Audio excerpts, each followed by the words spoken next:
నమస్తే. లా excellence Telugu current అఫైర్స్కి స్వాగతం. ఇవాళ మనం 17th మరియు 16thకి సంబంధించినటువంటి న్యూస్ ఆర్టికల్స్ చూద్దామండి. చాలా ఇంపార్టెంట్ ఆర్టికల్స్ మనం చదవబోతున్నాం. ఎంఎన్ క్రైసిస్ వీటన్నిటి గురించి. దానికంటే ముందుగా ఇవాళ కొటేషన్ ఏంటో చూద్దాం. ఇవాళ కొటేషన్ మరి ఎవరు రాశారన్నది నాకు ఎగ్జాక్ట్గా గుర్తులేదు. ఎవరు చెప్పారు దీన్ని అన్నది ఎగ్జాక్ట్గా గుర్తులేదండి. శ్రీశ్రీ గారేమో అనుకుంటున్నాను. ఎవరైనా తెలిసి ఉంటే మీరు కమెంట్లో చెప్పండి. రైట్, కొటేషన్ వచ్చేటప్పటికి, ఎంతటి గాఢాంధకారంబు అంటే ఎంతటి ప్రాబ్లం అయినా సరే భీతి చెందకుండా, భయపడకుండా, సందేహం లేకుండా, నిరాశ రాకుండా, కుంగిపోకుండా, పరాభవం అంటే ఓడిపోతామేమో అన్న భయము వచ్చినా సరే పారిపోకుండా, జయంబు నిన్ను వరించుదాకా అంటే విజయం వచ్చేదాకా మనం పోరాడాలి. అంతేనా? పోరాడాలి. ఇది అందరికీ వర్తిస్తుంది.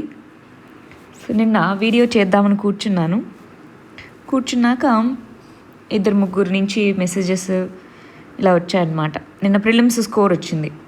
సో ఒక స్టూడెంట్కి పేపర్ 1లో మంచి స్కోర్ 98, 97 అట్లా.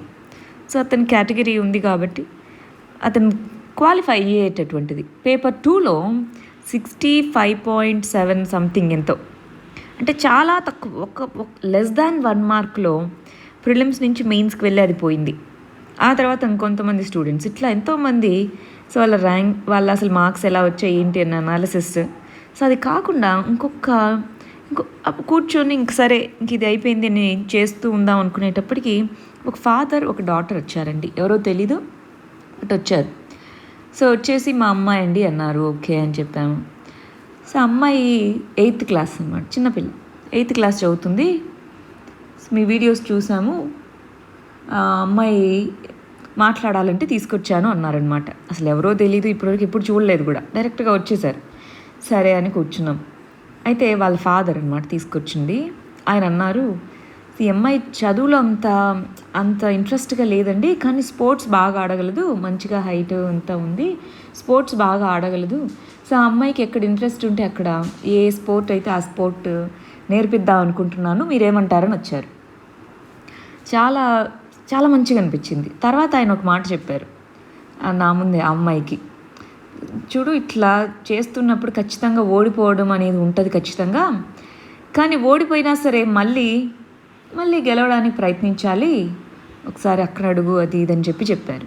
సో అసలు ఆయన్ని చూస్తే చాలా ముచ్చటేసింది.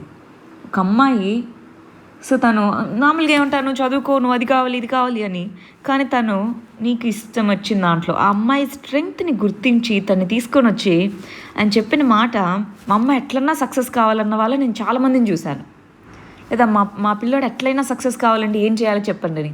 కానీ ఫస్ట్ వ్యక్తి అనమాట ఈయన.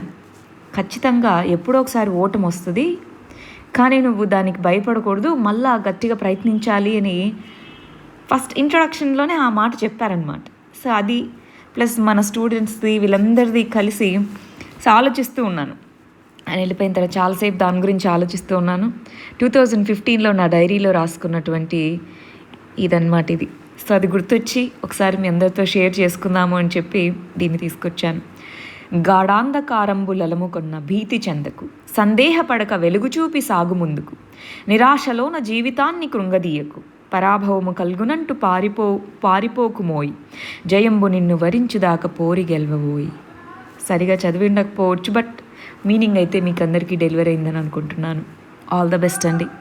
సో ఎటువంటి భయము భీతి ఉంటాయి, వాటిని జయించాలి. సరే, మరి వాళ్ళ ఇంపార్టెంట్ ఆర్టికల్స్ ఏంటో చూద్దాం. ఫస్ట్ది వచ్చేటప్పటికి ఎకానమీకి సంబంధించినటువంటిది, ఫిస్కల్ స్టిమ్యులస్ అన్నటువంటి దానికి సంబంధించినటువంటిది. జిఎస్టీకి సంబంధించి జిఎస్టీ కంపెన్సేషన్ ఏదైతే ఉందో అది సెంటర్ స్టేట్స్కి ఇవ్వాలి, అవునా? కానీ ఇక్కడ ఏం చెప్తున్నారు, మేము ప్రస్తుతానికి మనీ లేవు, జిఎస్టీ కంపెన్సేషన్ ఎంత ఇవ్వాలో అంత మొత్తాన్ని మేము ఇస్తాం, కానీ ఇప్పుడు ఇవ్వలేము, మీరే వెళ్ళి అప్పు తెచ్చుకోండి అని స్టేట్స్ని అడిగారు. ఎవరు అడిగారు? సెంటర్ అడిగింది స్టేట్స్నే అప్పు తెచ్చుకోండి అని. చాలా క్రిటిసిజం వచ్చింది. మీ బాధ్యత స్టాచ్యూటరీగా, అంటే ఒక చట్ట ప్రకారం, జిఎస్టీ కంపెన్సేషన్ చట్టము 2017 ప్రకారం ఆ జిఎస్టీని చెల్లించాల్సినటువంటి బాధ్యత చట్ట ప్రకారం సెంటర్కే ఉంది. కానీ మీరు మీ యొక్క రెస్పాన్సిబిలిటీని ఎవేడ్ చేస్తూ మమ్మల్ని బారోయింగ్ చేసుకోమనడం ఎంతవరకు కరెక్ట్ అని చాలామంది క్వశ్చన్ చేశారు. ఇంకొంతమంది సరే మేము అప్పు తెచ్చుకుంటాము, ఎంతైతే జిఎస్టీ షార్ట్ ఫాల్స్ ఉన్నాయో అవి మీరు మళ్ళీ చెల్లిస్తారు కదా అన్నారు, చెల్లిస్తామన్నారు. క్రిటిసిజం రావడంతో ఇప్పుడు మళ్ళీ సెంట్రల్ గవర్నమెంట్ నేను బారో చేసుకొని మీకు ఇస్తాను, అంటే నేను అప్పు తెచ్చుకొనైనా సరే మీకు ఎంతైతే కంపెన్సేషన్ రూపంలో చెల్లించాలో అది చెల్లిస్తాను అని చెప్పడం జరిగింది. సో ఈ మనీ ఏదైతే స్టేట్స్కి వెళ్తుందో ఇప్పుడు అది ఫిస్కల్ స్టిమ్యులస్గా పనిచేస్తుంది, ఆర్థిక ఉద్దీపన అంట. సో ఫిస్కల్ స్టిమ్యులస్గా అది పనిచేసేటటువంటిది ఉంది కాబట్టి ఈ మెజర్ అనేటటువంటిది ఇంపార్టెంట్. ఇందాక మనము సెంటర్ మీరే తెచ్చుకోండి తర్వాత చూద్దాంలే అన్నటువంటిది తన యొక్క బాధ్యతని ఎవేడ్ చేసినట్టు, పోగొట్టుకున్నట్టు. అలా కాకుండా తన యొక్క బాధ్యతని పెంపొందించుకోవాలి. సో దానికోసం మనకి ఫిస్కల్ స్టిమ్యులస్ అంటున్నాం, ఫిస్కల్ స్టిమ్యులస్గా ఇది పనిచేస్తుందన్నమాట. Next very important article, disaster మేనేజ్మెంట్కి సంబంధించి మనకి హైదరాబాద్లో ఫ్లడ్స్. సో కానీ విని ఎరుగని రీతిలో అంత హ్యూజ్ స్కేల్లో మనకి ఫ్లడ్స్ వచ్చాయి. మనకి తెలుసు, పవర్ కట్స్ కానివ్వండి, చాలామంది వరదల్లో చనిపోవడం కానివ్వండి, ఇవన్నీ జరిగాయి. మరి ఈ ఫ్లడ్స్కి సంబంధించి దీన్ని మనం అర్బన్ ఫ్లడ్స్ అని స్పెసిఫిక్గా అంటున్నాం. ఎందుకని ఇంతకీ అర్బన్ ఫ్లడ్స్ అని మనం ఎందుకని వీటిని కేటగరైజ్ చేయాలి? నార్మల్గానే వరదలు ఫ్లడ్స్ అని ఎందుకు అనట్లేదు? అర్బన్ ఏరియాస్లో వస్తున్నాయి అంటే దానికంటే ఏవో స్పెసిఫిక్ ఫీచర్స్ ఉంటాయనే కదా. సో అవంటే ఏంటో చూద్దాం. రెండోది వచ్చేటప్పటికి వీటికి కారణాలు ఏంటి, సో అర్బన్ ఫ్లడ్స్కి రీజన్స్ ఏంటో చూద్దాము. మూడోది వచ్చేటప్పటికి అర్బన్ ఫ్లడ్స్ వల్ల ఇంపాక్ట్ ఏంటి అని చూద్దాము. నాలుగోది వచ్చేటప్పటికి ఏం చేయాలి, మరి ఏం చేసి ఇలాంటి అర్బన్ ఫ్లడ్స్ నుంచి మనం ఏ విధంగా మన సిటీస్ని కానివ్వండి, ఓవరాల్గా మన ప్రజల్ని కాపాడుకోవాలి, ఇవి ఇక్కడ తెలుసుకుందామండి. డిజాస్టర్ మేనేజ్మెంట్లో అర్బన్ ఫ్లడ్స్ అనేది ఒక ఇంపార్టెంట్ ఏరియా, జాగ్రత్తగా చదివి పెట్టుకోవాలి. సరే, ఈ అర్బన్ ఫ్లడ్స్ హైదరాబాద్లో ఇంతకుముందు మనకు తెలుసు, ముంబైలో ఫ్లడ్స్ కానివ్వండి, చెన్నై ఫ్లడ్స్ కానివ్వండి, బెంగళూరు కానివ్వండి, ఇలాగా చాలా ఇంపార్టెంట్ సిటీస్లో ఫ్లడ్స్ ఫేస్ చేసిన ఎక్స్పీరియన్సెస్ చాలా ఉన్నాయి. మనకి హైదరాబాద్లో కూడా చాలాసార్లు ఫ్లడ్స్ ఫేస్ చేస్తున్నాం, కానీ ఇంత పెద్ద రీతిలో చాలా తక్కువ అన్నమాట. సరే, ఎందుకు రీజన్స్ ఏంటి ఇంతకీ అంటే ఇక్కడికి ఇంపార్టెంట్ ఫినామినా ఉందండి, అర్బన్ హీట్ ఐలాండ్ అంటాం. అర్బన్ హీట్ ఐలాండ్ అంటే ఏంటి? చుట్టుపక్కల ఉన్నటువంటి ప్రాంతాలతో పోలిస్తే అర్బన్ ఏరియాస్లో టెంపరేచర్స్ ఎక్కువగా ఉండడము, ఆ టెంపరేచర్స్ ఎక్కువగా ఉండడం వల్ల అక్కడ క్యుములోనింబస్ క్లౌడ్స్ అనేవి ఫామ్ అవ్వడము, రైట్. చుట్టుపక్కల ప్రాంతాల కంటే ఇక్కడ టెంపరేచర్స్ పెరుగుతూ ఉంటుంది, అందువల్ల దీన్ని అర్బన్ హీట్ ఐలాండ్స్ అని పిలుస్తూ ఉంటామన్నమాట. టెంపరేచర్స్ ఉన్నప్పుడు నీటి ఆవిరి ఎక్కువగా ఉంటుంది, నీటి ఆవిరి ఎక్కువగా ఉన్నప్పుడు క్లౌడ్స్ ఫామ్ అవ్వచ్చు, క్లౌడ్స్ ఫామ్ అయినప్పుడు వర్షపాతం వస్తుంది. సో అదొక రీజన్, న్యాచురల్ రీజన్గా మనం పరిగణించవచ్చు. టెంపరేచర్ ఎక్కువ ఉంటుంది, ఎందుకు ఎక్కువ ఉంటుంది? అక్కడ ట్రాన్స్పోర్ట్, దీనివల్ల వచ్చేటటువంటి ట్రాన్స్పోర్ట్ కానివ్వండి, ఇండస్ట్రీస్ కానివ్వండి, వీటి నుంచి వచ్చే గ్రీన్ హౌస్ గ్యాసెస్ అనేటటువంటివి ఇక్కడ టెంపరేచర్స్కి కారకం. అది కాకుండా డ్రైనేజ్ సిస్టమ్స్, ఏదైతే డ్రైనేజ్ ఇన్ఫ్రాస్ట్రక్చర్ ఉందో ఆ డ్రైనేజ్ ఇన్ఫ్రాస్ట్రక్చర్ అనేటటువంటిది ఇప్పుడు హైదరాబాద్ అనేటటువంటిది ఎప్పుడో ప్లాన్ చేసినటువంటిది నిజాం టైంలో, అవునా? సో ఇక్కడ డ్రైనేజ్ ఇన్ఫ్రాస్ట్రక్చర్లో షార్టేజ్ ఉంది, గ్యాప్స్ అనేటటువంటిది ఉంది. అంటే ఏంటి? పీపుల్ ఎంతమంది ఉన్నారో దానికి తగినంత ఇన్ఫ్రాస్ట్రక్చర్ లేదు. సో పీపుల్కి ఇన్ఫ్రాస్ట్రక్చర్కి ఆ గ్యాప్ అనేటటువంటిది ఉంది, పాపులేషన్ ఇన్ఫ్రాస్ట్రక్చర్ యొక్క గ్యాప్స్ అనేటటువంటివి ఉండడం కానివ్వండి. మూడోది మనకి వెట్లాండ్స్ అని ఎప్పుడన్నా విన్నారా అండి? వెట్లాండ్స్, లేక్స్, ఇవన్నీ కూడా వెట్లాండ్స్ కిందకి వస్తాయి. చెరువులు, కట్టలు, ఇవన్నీ కూడా చిన్న చిన్న గుంతలు. సో ఇవన్నీ ఏం చేస్తున్నారు? రియల్ ఎస్టేట్ వీటి కోసం అని చెప్పేసి ఎంక్రోచ్ చేసేయడము, ఓవర్ కాంక్రిటైజేషన్. ఇప్పుడు భూమి పీల్చుకోవాలి వాటర్ని కదా అండి, వర్షం పడ్డప్పుడు భూమి వాటర్ని పీల్చుకోవాలి, కానీ అంతా కాంక్రీట్ స్ట్రక్చర్స్ అయినప్పుడు ఎక్కడ ఉంది స్కోప్? సో ఆ విధంగా ఇవన్నీ కూడా అర్బన్ ఫ్లడ్స్కి రీజన్స్. డ్రైనేజ్ ఇన్ఫ్రాస్ట్రక్చర్ ప్రాపర్గా లేకపోవడము, స్ట్రామ్ వాటర్ అంటే వర్షం పడ్డప్పుడు ఈ వాటర్ బయటికి పంపించేదానికి మనకి సరిగా ఇవి లేనప్పుడు, ఇవన్నీ కూడా కారణాలే. మరి సొల్యూషన్స్ ఏం చేద్దామంటారు? ఫస్ట్ ఈ గ్రీన్ హౌస్ గ్యాసెస్ ఏవైతే ఉన్నాయో ఆ గ్రీన్ హౌస్ గ్యాసెస్ని తగ్గించుకోగలగాలి. అర్బన్ హీట్ ఐలాండ్ ఎఫెక్ట్ ఏదైతే వస్తుందో, అర్బన్ హీట్ ఐలాండ్ ఎఫెక్ట్ ఈ గ్రీన్ హౌస్ గ్యాసెస్ వల్ల వస్తుందో దాని ప్లేస్లో సిటీస్ని అర్బన్ హీట్ ఐలాండ్స్గా కాదు, బ్లూ గ్రీన్ సిటీస్ అంటే ఏంటి? వాటర్ మరియు గ్రీన్ అంటే ఏంటి? చెట్లు. సో ఇవి ఉండేలాగా సిటీస్ని డిజైన్ చేసుకోవాలి. బ్లూ గ్రీన్ సిటీస్ అని పిలుస్తూ ఉంటాము. ఇంకా ఏం చేయొచ్చు, ఇన్ఫ్రాస్ట్రక్చర్ని అప్గ్రేడ్ చేసుకోవాలి. అవునా, ఇన్ఫ్రాస్ట్రక్చర్ని అప్గ్రేడ్ చేసుకోవాలి. ఏవైతే లేక్స్ కానీ ఇవైతే వాటర్ ఫ్లడ్స్ వచ్చినప్పుడు అక్కడ గుంత ఉంది అనుకోండి, దాంట్లోకి స్టోర్ అవుతుంది, లేకపోతే మిగిలిన ఇళ్ళలన్నింటినీ ముంచేస్తూ ఉంటుంది. సో వెట్లాండ్స్ ఏవైతే ఉంటాయో వాటిని రెస్టోర్ చేసి పెట్టుకోవాలి. ఫ్లడ్ సీజన్కి ముందే డ్రైనేజ్ సిస్టమ్ని వీటన్నిటిని, ఈ సీవేజ్ సిస్టమ్, డ్రైనేజ్ సిస్టమ్ ఏదైతే ఉంటుందో మున్సిపల్ ఈ అడ్మినిస్ట్రేషన్ అనేటటువంటిది ప్రాపర్గా వాటన్నిటిని మేనేజ్ చేసుకోవాలి. ఇవన్నీ చేసుకుంటూ ఫ్లడ్స్ వచ్చాక రెస్క్యూ ఆపరేషన్స్ చేపట్టడము ఇలాంటివి. అంటే పోస్ట్ డిజాస్టర్లో ఏమేమి చేసుకోవాలో అవి చేపట్టాలి. ఫర్ ఎగ్జాంపుల్ ఇల్లులు ఇవన్నీ కూలిపోయాయి, ఇన్ఫ్రాస్ట్రక్చర్ రోడ్స్ ఇవన్నీ తెగిపోయాయి, ఇలా ఉన్నాయి. సో వాటన్నిటిని మళ్ళీ మేనేజ్ చేసుకుంటూ ఈ ఫ్లడ్స్ రాకముందే ఈ విధమైన చర్యలు చేపట్టాలి. వెరీ వెరీ ఇంపార్టెంట్ అండి.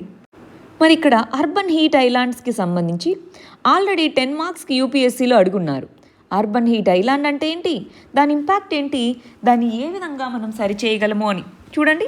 అర్బన్ హీట్ ఐలాండ్ ట్రాన్స్పోర్ట్ వల్ల వచ్చే ఎమిషన్స్, కాంక్రీట్ స్ట్రక్చర్స్ ఉండడం వల్ల అల్బెడో అంటే రిఫ్లెక్టింగ్ కెపాసిటీ అది తక్కువగా ఉండడము, గ్రీన్ కవర్ తక్కువగా ఉండడము, వాటర్ బాడీస్ని ఎంక్రోచ్ చేయడము, ఇండస్ట్రియల్ ఎమిషన్స్, ఎయిర్ పొల్యూషన్ ఎక్కువగా ఉండడము, ఇవన్నీ కూడా reasons urban heat islands form అవ్వడానికి. సో దానివల్ల అబ్నార్మల్గా టెంపరేచర్స్ పెరుగుతాయి, ఫ్లాష్ ఫ్లడ్స్ అనేటటువంటి వస్తాయి, స్మాగ్ అంటే స్మోక్ ప్లస్ స్మాగ్ వచ్చే అవకాశం ఉంది, గ్లోబల్ వార్మింగ్, క్లైమేట్ చేంజ్, దానివల్ల హెల్త్ ఇంపాక్ట్స్, ఇవన్నీ కూడా దాని యొక్క ఇంపాక్ట్స్. మరి ఏం చేద్దాం, ఇందాకన్నట్టు బ్లూ గ్రీన్ సిటీస్ కాన్సెప్ట్ని అడాప్ట్ చేసుకోవాలి, పబ్లిక్ ట్రాన్స్పోర్టేషన్ని పెంచుకోవాలి, కన్స్ట్రక్షన్లో ఎఫిషియంట్ మెటీరియల్స్ని వాడుకోవాలి, సర్ఫేసెస్ ఏవైతే ఉన్నాయో వైటనింగ్ అంటే వైట్ సర్ఫేసెస్ అనుకోండి ఎక్కువ సన్ హీట్ని రిఫ్లెక్ట్ చేసేస్తాయి అబ్జార్బ్ చేసుకోకుండా, ఇండస్ట్రియల్ ఎమిషన్స్ తగ్గించుకోవాలి. ఈ విధంగా అర్బన్ హీట్ ఐలాండ్ ఇంపాక్ట్ని మనం తగ్గించవచ్చు. వెరీ వెరీ ఇంపార్టెంట్, జాగ్రత్తగా చదివి పెట్టుకోవాలి. నెక్స్ట్ చూడండి, ఇంటర్నేషనల్ రిలేషన్స్లో చదువుకుంటా మల్టీలేటరలిజం. మల్టీ అంటే ఏంటండి, మల్టిపుల్, లేటరలిజం అంటే డైమెన్షన్స్, అంటే కంట్రీస్ అన్నీ కలిసి మల్టిపుల్ డెసిషన్ మేకింగ్ కనుక ఉంటే, మల్టిపుల్ కంట్రీస్ అన్నీ కలిసి కలెక్టివ్ డెసిషన్ మేకింగ్కి రాగలిగితే దాన్ని మనం మల్టీలేటరలిజం అని అంటాము. అవునా, సో కలెక్టివ్ డెసిషన్ మేకింగ్ అనేటటువంటిది ఉండాలి, దాన్ని మనం మల్టీలేటరలిజం అంటాం. మరి మల్టీలేటరలిజం అనేటటువంటిది ఏ విధంగా ఉంది, ఇక్కడ ఒక ఇంపార్టెంట్ కాన్సెప్ట్ నేర్చుకోవాలండి, అది గ్లోబలైజేషన్ అంటాం. గ్లోబలైజేషన్ అంటే ఏంటి, డిఫరెంట్ కంట్రీస్ ఇంటర్ కనెక్టెడ్గా ఉండడం, పీపుల్ కానీ, ఇన్వెస్ట్మెంట్ ద్వారా కానీ, ట్రేడ్ ద్వారా కానీ కనెక్టివిటీ అనేది హ్యూజ్గా పెరిగితే గ్లోబలైజేషన్ అంటాం. బట్ చాలా కంట్రీస్ గ్లోబలైజేషన్ వద్దు, సో మా కంట్రీ వస్తువులు మాకే, ఈ విధంగా గ్లోబలైజేషన్కి opposite word protectionism. So protectionism టెండెన్సీస్కి వెళ్తున్నాయి. కానీ ఇప్పుడున్నటువంటి టెక్నాలజీ ఎరాలో ప్రొటెక్షనిజం పాసిబుల్ అవుతుందా, అవ్వకపోవచ్చు. సో ఇలాంటి కంటెక్స్లో మనకి సొల్యూషన్ వచ్చేటప్పటికి గ్లోబలైజేషన్కి మల్టీలేటరలిజమే. మల్టిపుల్ డెసిషన్ మేకింగ్ పోల్స్ ఉండాలి. యూనిలేటరలిజం అంటే ఏంటి, ఒకటే కంట్రీ డెసిషన్స్ తీసుకోవడం, ఒకటే కంట్రీ చాలా వాటిలో ఇంపాక్ట్ చేయడం. మల్టీలేటరలిజం అంటే డిఫరెంట్ కంట్రీస్ వాళ్ళ యొక్క డెసిషన్స్, వాటి యొక్క వీటన్నిటిని పరిగణించడము. ఇప్పుడు మనకి యునైటెడ్ నేషన్స్కి సంబంధించినటువంటి వరల్డ్ ఫుడ్ ప్రోగ్రామ్కి నోబెల్ పీస్ ప్రైజ్ లభించడం జరిగిందండి. ఇక్కడ ఏంటి, అన్ని కంట్రీస్ కలెక్టివ్గా పనిచేశాయి, యూఎన్ కింద అన్ని కంట్రీస్ కలెక్టివ్గా ఉంటాయి. సో ఈ విధంగా హంగర్ని ఫైట్ చేయడానికి మనం మెజర్స్ అనేవి తీసుకోగలిగాము. అదేవిధంగా మిగిలిన ప్రాబ్లమ్స్ని కూడా సాల్వ్ చేయడానికి, హంగర్ ఇంకా ఉంది కాదనట్లేదు, కానీ ఎంతో కొంత చేంజ్ అయితే ఇది తీసుకొని రాగలిగిందా. అదేవిధంగా మనకి క్లైమేట్ చేంజ్ కానివ్వండి, టెర్రరిజం కానివ్వండి, ఇలాంటి ఎన్నో గ్లోబల్ ప్రాబ్లమ్స్ అంటాం, సైబర్ సెక్యూరిటీ, ఇలాంటివన్నీ కూడా గ్లోబల్ ప్రాబ్లమ్స్. ఇప్పుడు కోవిడ్-19 వ్యాక్సిన్ తయారు చేయడం అనేది ఒక గ్లోబల్ ప్రాబ్లం, కానీ మనం ఏం చేస్తున్నాం, మా కంట్రీ ముందు చేయాలని గొడవ పడుతున్నాం. అలా కాకుండా దాన్ని గ్లోబల్ ప్రాబ్లంగా కన్సిడర్ చేసుకొని అందరూ కలిసి కొలాబరేటివ్ ఎఫర్ట్ పెడితే అప్పుడు వచ్చే రిజల్ట్ చాలా డిఫరెంట్గా ఉంటుంది. అది ఇక్కడ చెప్తున్నటువంటిది. మల్టీలేటరలిజంని ప్రొటెక్ట్ చేయాలి అన్నదానికి ఎగ్జాంపుల్గా నోబెల్ పీస్ ప్రైజ్ రావడాన్ని మనం పరిగణించవచ్చు. అది ఇక్కడ చెప్తున్న విషయం అండి, ఇంపార్టెంట్, గమనించుకోవాలి. ఇదిగోండి, గ్లోబలైజేషన్ అనేటటువంటిది ఉంటుంది. మన డిపెండెన్స్ అనేటటువంటిది టెక్నాలజీ మీద పెరిగే కొద్దీ గ్లోబలైజేషన్ కూడా ఖచ్చితంగా పెరుగుతూనే ఉంటుంది. మల్టీలేటరలిజం అనేటటువంటిది గ్లోబల్ ఛాలెంజెస్ని ఎదుర్కోవడానికి ఇంపార్టెంట్, మల్టీలేటరల్ ఫ్రేమ్వర్క్ అనేటటువంటిది ఇంపార్టెంట్, వీకెండ్ చేయడానికి ట్రై చేస్తూ ఉన్నాయి. కానీ ఇప్పుడున్నటువంటి గ్లోబల్ ఛాలెంజెస్ని ఎదుర్కోవాలి అంటే ఇండివిజువల్ కంట్రీస్ అనేటటువంటివి సరిపోవు. మ్యాక్సిమం ఎక్స్ట్రాక్ట్ చేసుకోవాలి, మినిమం ఇవ్వాలి, అలా కాదు. అందరూ కలెక్టివ్గా కాంట్రిబ్యూట్ చేయాలి అనేటటువంటి యాటిట్యూడ్కి రావాలి. చాలా ఛాలెంజెస్ అన్నటువంటివి interconnected. For example food security, climate change కానివ్వండి, టెర్రరిజం కానివ్వండి, ఇలాంటివన్నీ. సో వాటన్నిటికీ స్ట్రాంగ్ ఫీడ్బ్యాక్ లూప్ అనేటటువంటిది ఉండాలి. మల్టీలేటరలిజం అనేది ప్రమోట్ చేయాలి. ఇందాక చెప్పిన దాని యొక్క ఆర్టికల్ యొక్క జిస్ట్ ఇది. నెక్స్ట్ చూడండి, గవర్నాన్స్ కింద చదువుకుంటా సస్టైనబుల్ డెవలప్మెంట్ గోల్స్ SDG అంటున్నాము. ఇక్కడ జీరో హంగర్ ఏ విధంగా మనం అచీవ్ చేయగలము 2030 లోపు అని అంటున్నారు. మనకి యునైటెడ్ నేషన్స్ కింద సస్టైనబుల్ డెవలప్మెంటల్ గోల్స్ అని ఉన్నాయండి, SDGs అని అంటాం. ఈ సస్టైనబుల్ డెవలప్మెంటల్ గోల్స్ ఏవైతే ఉన్నాయో వాటిలో ఒక ఇంపార్టెంట్ గోల్ వచ్చేటప్పటికి జీరో హంగర్, అవునా? సో హంగర్ అనేటటువంటిది 0 లెవెల్కి తీసుకొని రావాలి. జీరో హంగర్ అనేటటువంటిది గోల్గా ఉంది. మరి ఈ కంటెక్స్లో జీరో హంగర్ని ఎదుర్కోవడానికి ఏ విధమైనటువంటి మెజర్స్ మనం తీసుకోవాలి? న్యూట్రిషన్ అనేది కూడా ఫుడ్ సెక్యూరిటీలో ఇంపార్టెంటేనా? ఫుడ్ సెక్యూరిటీతో పాటు న్యూట్రిషనల్ సెక్యూరిటీ ఉండాలా వద్దా? So food plus nutritional security అనేటటువంటిది ఉండాలి. సో దాన్ని ఏ విధంగా అచీవ్ చేయాలి, దానికి సంబంధించినటువంటి ఆర్టికల్ ఇక్కడ చెప్పడం జరిగిందండి. అటు ప్రిలిమ్స్లోను ఇటు మెయిన్స్లోను రెండిట్లోనూ దీనికి సంబంధించిన జిస్ట్ మనకి యూజ్ అవుతుంది. ఒకసారి చూద్దామా? ఇక్కడ చూడండి, మనకి ఫుడ్ సిస్టమ్ అంటే ఓన్లీ ఫుడ్ డిస్ట్రిబ్యూషనే కాదు, every aspect, production, distribution, consumption అన్నీ కూడా దీని కిందకు వస్తాయి. క్లైమేట్ చేంజ్, COVID-19, పాండమిక్స్ ఇవన్నీ కూడా మాల్ న్యూట్రిషన్కి దారితీస్తున్నాయి. ఎందుకు పాండమిక్స్ ఎందుకు మాల్ న్యూట్రిషన్కి దారితీస్తాయండి? ఇన్కమ్స్ పోతాయి కదా. ఇన్కమ్స్ పోయినప్పుడు మాల్ న్యూట్రిషన్. సో పావర్టీ అంటే పేదరికం. సో ఇవన్నీ కూడా మనకి ఇంపార్టెంట్ మెజర్స్ అవుతాయి. ఇక్కడ ఫుడ్ సిస్టమ్స్ ఏవైతే డిస్ట్రప్షన్ వచ్చిందో, ఫుడ్ సిస్టమ్స్ డిస్ట్రప్షన్ అనేటటువంటిది అన్ని కంట్రీస్లోనూ ఉంది. ఇలాంటి కంటెక్స్లో ఫుడ్ సిస్టమ్ని ఎంత స్ట్రాంగ్గా, రెజీలియంట్గాను, సుస్థిరంగాను, సస్టైనబుల్గాను చేయాలి. దానికి ఉన్నటువంటి ఇంపార్టెంట్ మెజర్స్ ఏమేమి తీసుకోవచ్చు చూడండి. ఇక్కడ ఆగ్రో ఎకాలజీని, సస్టైనబుల్ ప్రొడక్షన్ని ప్రొటెక్ట్ చేసుకోవాలి. ఫుడ్ వేస్టేజ్ని స్టాప్ చేయాలి.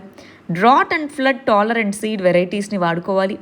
వెదర్ బేస్డ్ అగ్రికల్చర్ అడ్వైజరీస్ ముందుగానే ఇదిగో ఈ విధంగా ఉండొచ్చు అని ముందుగా చెప్పగలగాలి. మిల్లెట్స్, చిరుధాన్యాలు అంటాం. సో మిల్లెట్స్ని ప్రమోట్ చేయాలి, ఎందుకంటే ఇవి తక్కువ వాటర్తోనే హార్ష్ కండిషన్స్లో కూడా పెరగగలవు. సో క్లైమేట్ చేంజ్ వీటన్నిటిని ఇవి ఎదుర్కోగలవు. స్మాల్ స్కేల్ ఇరిగేషన్ని, డ్రిప్ ఇరిగేషన్ ఇలాంటి వాటిని ప్రమోట్ చేయాలి. అన్సస్టైనబుల్ ఫార్మింగ్ ప్రాక్టీసెస్ ఏవైతే సాయిల్ డిగ్రేడేషన్కి వీటన్నిటికీ కారణమవుతాయి వాటిని స్టాప్ చేయాలి. ఆర్గానిక్ ఫార్మింగ్ ఇలాంటి సస్టైనబుల్ మెథడ్ వైపుగా ముందుకెళ్ళాలి.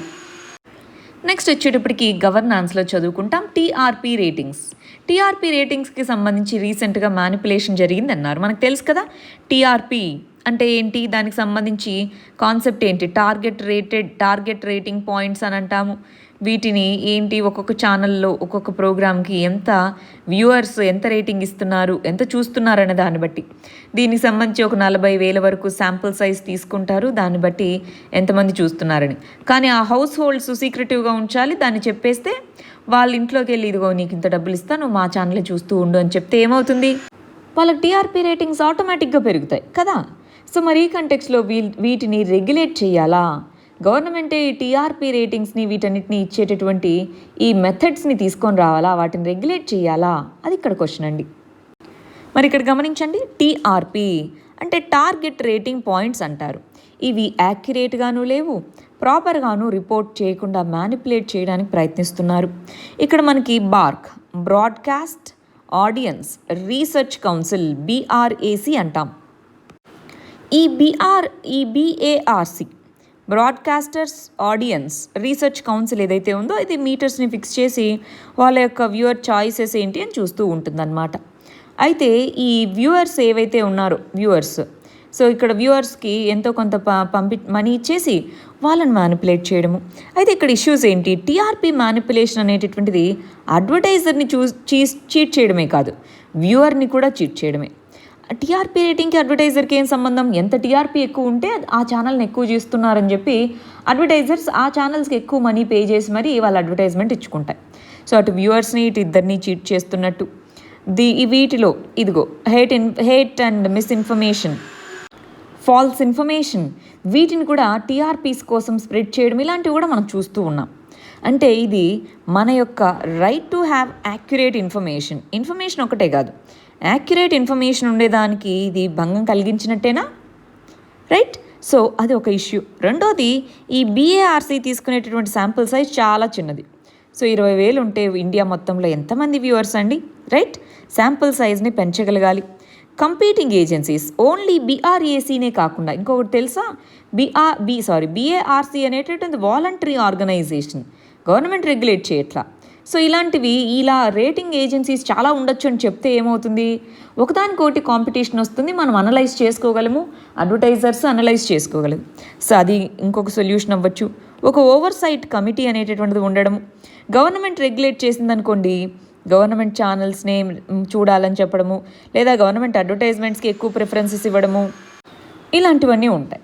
సో అందుకని అవి లేకుండా ఇండిపెండెంట్ రెగ్యులేటర్, ఇలా మల్టిపుల్ రేటింగ్ ఏజెన్సీస్ ఉంటే ఒక ఇండిపెండెంట్ రెగ్యులేటర్ని తీసుకొని వస్తే ఇలాంటి టీఆర్పీ రిలేటెడ్ ఇష్యూస్ని సాల్వ్ చేయొచ్చు. నెక్స్ట్ చూడండి, సోషల్ జస్టిస్ కింద చదువుకుంటాం. ఇక్కడ విమెన్ అండ్ రిలేటెడ్ ఇష్యూస్ అన్న దాని కింద చదువుకుంటామండి. ఇక్కడ వైలెన్స్ అగెయిన్స్ట్ విమెన్ అనేటటువంటిది టాపిక్ అండి. అంటే ఇక్కడ సుప్రీంకోర్టు వచ్చేటప్పటికి చాలా కేసుల్లో విమెన్ సైలెంట్ సఫరర్స్గా ఉన్నారు. వైలెన్స్ ఇలాంటి కేసెస్లో రిపోర్ట్ చేస్తున్నవి చాలా తక్కువ, అది ఇక్కడ చెప్తున్నటువంటిది. సో ఇంతకీ వైలెన్స్ అగెయిన్స్ట్ విమెన్ ఎందుకు జరుగుతున్నట్టు ఇక్కడ గమనించాల్సిన విషయం అండి. వైలెన్స్ అనేటటువంటిది ఓన్లీ ఫిజికల్గానే కాదు. సో ఫిజికల్గా కొట్టడము, గాయపరచడము అదే కాదు వైలెన్స్ అంటే. సో మాటల ద్వారా వర్బల్ వైలెన్స్ అంటాము. కొన్నిసార్లు మెంటల్ టార్చర్, సో కొన్నిసార్లు సైకలాజికల్. సో సైకలాజికల్గాను, వర్బల్గాను, ఫిజికల్గాను ఇలా డిఫరెంట్ వేస్లో వైలెన్స్ని చూస్తున్న విమెన్ చాలామంది ఉన్నారు అని. అంటే విమెన్ మాత్రమే ఉన్నారు అని కాదు, మెన్ కూడా ఉన్నారు, బట్ ఎక్కువ సంఖ్యలో విమెన్ ఉన్నారు.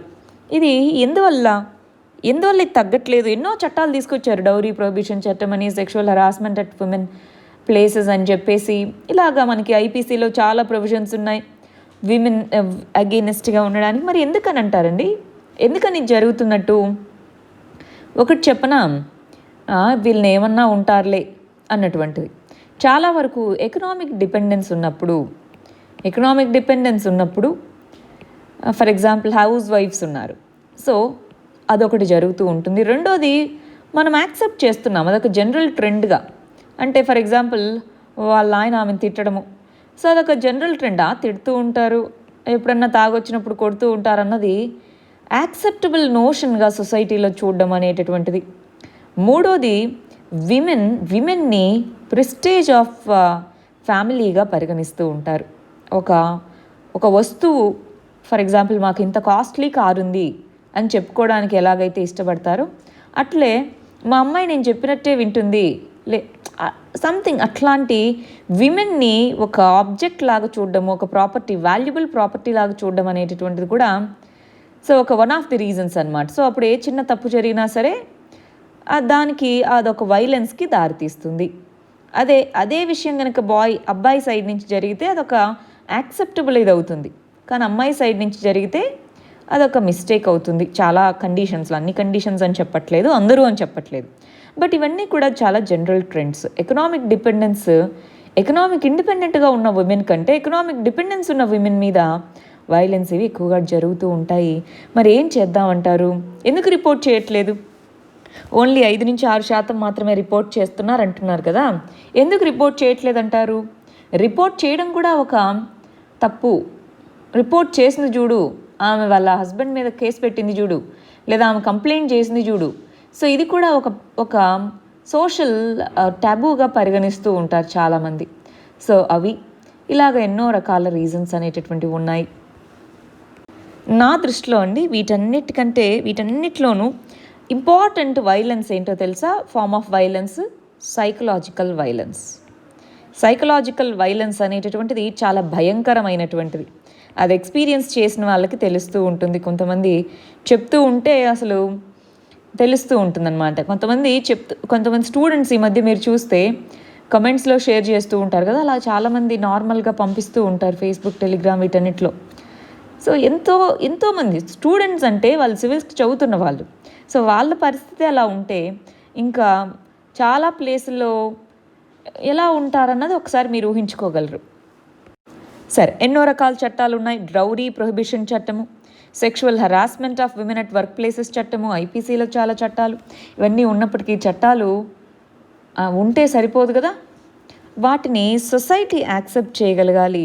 సొసైటీలో ఫస్ట్ మార్పు రావాలి, వాటికి సంబంధించినటువంటి అవేర్నెస్ అనేటటువంటిది రావాలి. కొన్ని కేసుల్లో మిస్యూజ్ కూడా ఉంటుంది. అంటే మనీ కోసమో ఇంకొక దానికోసమో డౌరీ కేసులు పెట్టడము, మిస్యూజ్ వల్ల కూడా జెన్యూన్ పీపుల్కి కూడా వాళ్ళ మీద కూడా డౌట్ పడేటటువంటి సిచ్యువేషన్స్ ఇలా జరుగుతూ ఉంటాయి.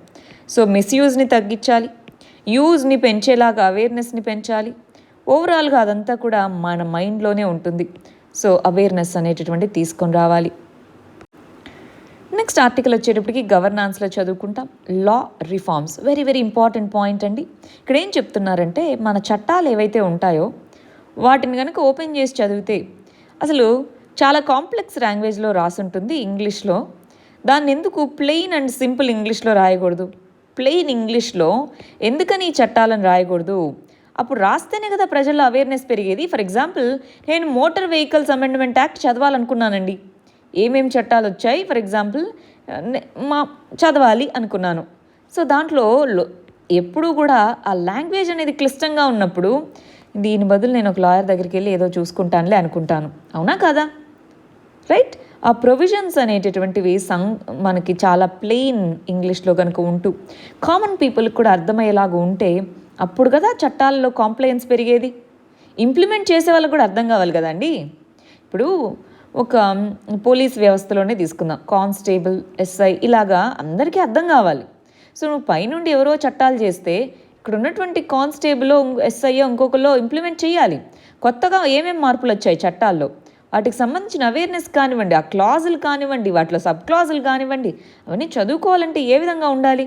ప్రజలకే అయినా సరే, ఇంప్లిమెంట్ చేసే వాళ్ళకైనా సరే సింప్లిసిటీ ఉండాలి. సో అందుకోసం అని చెప్పేటప్పటికీ ప్లెయిన్ ఇంగ్లీష్ ఎందుకు వాడకూడదు అని చెప్పేటి సుప్రీంకోర్టుకి వెళ్ళారు. సుప్రీంకోర్టు మీ ఒపీనియన్ ఏంటి అన్నట్టుగా సెంట్రల్ గవర్నమెంట్ని అడగడం జరిగింది. నెక్స్ట్ ఇంపార్టెంట్ ఆర్టికల్ వచ్చేటప్పటికి USA China relations. USA China తెలుసు, చాలా గొడవలు జరుగుతూ ఉన్నాయి. Taiwan China. సో తైవాన్ చైనాకు సంబంధించి మనం ఇంతకుముందు చాలా డీటెయిల్డ్గా చదువున్నామండి. ఒకసారి నేను ఆ వీడియో లింక్ చూపిస్తాను. రైట్, ఆ వీడియో లింక్ మీరు ఒకసారి టైప్ చేసి చూడండి. మనలా ఎక్స్లో చైనా తైవాన్ ఇష్యూ అని చెప్పేసి, ఇంకొకటి తమ్నైల్లోనే తైవాన్ చైనాకు సంబంధించి కాన్ఫ్లిక్ట్ ఏం లేదండి. చైనా ఏమో తైవాన్ అనే ఐలాండ్ మాది అంటుంది, తైవాన్ ఏమో లేదు చైనానే మాది అంటుంది. ఇలాగ రెండింటి మధ్య గొడవ. ఆ కంటెక్స్లో చైనా మరియు తైవాన్ మధ్యలో ఉన్న జలసంధి పేరు తైవాన్ స్ట్రెయిట్ అన్నమాట. ఈ తైవాన్ స్ట్రెయిట్ని సగంగా డివైడ్ చేసుకున్నారు. ఇటు సైడ్ చైనా, ఇటు సైడ్ తైవాన్ అనమాట. అయితే తైవాన్ యుఎస్ఏకి ఎక్కువ క్లోజ్గా ఉంది. వాళ్ళు ఏమంటారు, చైనా ఇదిగో అది మా కంట్రీ, నువ్వెలాగ వాళ్ళకి ఆర్మ్స్ ఇవన్నీ ఇంపోర్ట్ చేపిస్తావు, ఎలాగ ఎక్స్పోర్ట్ చేస్తావు అని. రీసెంట్గా ఇదిగో ఇక్కడి నుంచి యుఎస్ఏ ఒక షిప్ వెళ్ళడం జరిగింది, నేవీ షిప్. దాంతో మీరు కావాలని మమ్మల్ని రెచ్చగొడుతున్నారు, కామ్గా ఉండి యుఎస్ఏ అన్నట్టుగా వార్నింగ్ ఇచ్చింది. ఎవరు? చైనా. మమ్మల్ని రెచ్చగొట్టొద్దు, ఎన్రేజ్ చేయొద్దు, అంటే కోపంతో రగిలిపోవడం అని ఎన్రేజ్ అనే దానికి మీనింగ్. సో అది వెళ్ళడం జరిగింది. మా యొక్క సార్వభౌమత్వాన్ని మీరు క్వశ్చన్ చేసినట్టు అక్కడి నుంచి వెళ్తే, సో అది చేయొద్దు అన్నట్టుగా చెప్పింది. చాలాసార్లు తైవాన్ చైనా ఈ మధ్యలో గొడవల్లో యుఎస్ఏ రావడం. యుఎస్ఏకి ఏదో తైవాన్ అంటే ప్రేమ కాదు, చైనా అంటే కోపం. నెక్స్ట్ వచ్చేటప్పటికి ఇంటర్నేషనల్ రిలేషన్స్లోనే చదువుకుంటాం. Yemen war. చాలామంది అడిగారండి దీని గురించి డీటెయిల్డ్గా చెప్పండి అని. సో ఇంతకుముందు మనకి ఎప్పుడు ఆ కంటెక్స్ట్ రాలేదు, ఇప్పుడు చూద్దాం. సో ఎంఎన్ అనే కంట్రీ ఎక్కడుంది ఇంతకీ? ఆ ఎంఎన్లో వార్ ఎందుకు మొదలైంది? ఆ వార్ అసలు ఏ విధమైనటువంటి ఇంపాక్ట్స్ని చూపించింది? ప్రస్తుతం ఉన్నటువంటి సిచ్యువేషన్ ఏంటి? అది మనం తెలుసుకుందాం. ఇక్కడ ప్రస్తుతానికి హెడ్డింగ్ చూడండి. ఎంఎన్లో వారింగ్ సైడ్స్, అంటే గొడవ పడుతున్నటువంటి రెండు సైడ్స్ ప్రిజనర్ ఎక్స్చేంజ్, అంటే వీళ్ళ సైడ్ నుంచి ప్రిజనర్స్గా తీసుకెళ్ళిన వాళ్ళని, వాళ్ళ సైడ్ నుంచి తీసుకెళ్ళిన వాళ్ళని వదిలేస్తాము అన్నట్టుగా మాట్లాడుకోవడం జరిగింది. సో ఆ ప్రాసెస్ కంటిన్యూ అవుతుంది అన్నారు. అంటే ఇది చూస్తుంటే ఎక్కడో వార్ ఎండ్ అయ్యేలాగా అనిపిస్తూ ఉందా కొంతవరకు? సరే, అసలు ఏంటో, ఎందుకు జరిగిందో ఇది ఒకసారి చూద్దామా? ఇక్కడ గమనించండి, ఎమెన్ క్రైసిస్. ఎమెన్ అనేటటువంటిది అరేబియన్ పెనిన్సులాలో ఉన్నటువంటి ఒక కంట్రీ అండి. ఇది ఎమెన్ అంటే. సో ఎమెన్ ఇక్కడ ఒక చిన్న ఐలాండ్ ఉందే, దాని పేరు సకోత్రా అని పిలుస్తారు. సకోత్రా ఐలాండ్ అని పిలుస్తారండి ఈ చిన్న ఐలాండ్. సో ఇవి రెండు ఎమెన్ అంటే. సో ఇక్కడ ఇది ఈ ప్రాంతం ఏంటి, రెడ్ సీ అన్నాము. సరే, రెడ్ సీ ఉంది ఇక్కడ మనకి కింద. ఇదంతా ఆఫ్రికా అన్నమాట. సరే, మరి ఇక్కడ ఎమెన్లో ఏం జరిగింది, టైం లైన్ ఏంటి అని చూద్దాం. దానికంటే ముందుగా ఎమెన్లో 2011లో ఓవరాల్గా ఇక్కడ ఎమెన్లోనే కాదు, అరేబియన్ పెనిన్సులాలో, ఆఫ్రికాలో అరబ్ స్ప్రింగ్ అంటారండి. అరబ్ స్ప్రింగ్స్ అంటే అక్కడ ఉండేటటువంటి డిక్టేటర్స్ అందరినీ పడగొట్టేసి డెమోక్రసీ కావాలి అని చెప్పి ప్రొటెస్ట్లు చేశారు పీపుల్.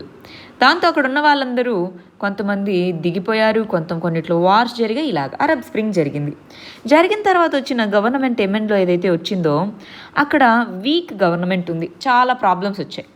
దాంతో 2014లో అక్కడ సివిల్ వార్ మొదలైంది. వాళ్ళ కంట్రీలో ఉన్నటువంటి ఒక గ్రూపు ఇంకొక గ్రూప్తో అంటే గవర్నమెంట్తో ఫైట్ చేయడం మొదలుపెట్టింది. అలాగ వార్ మొదలైంది.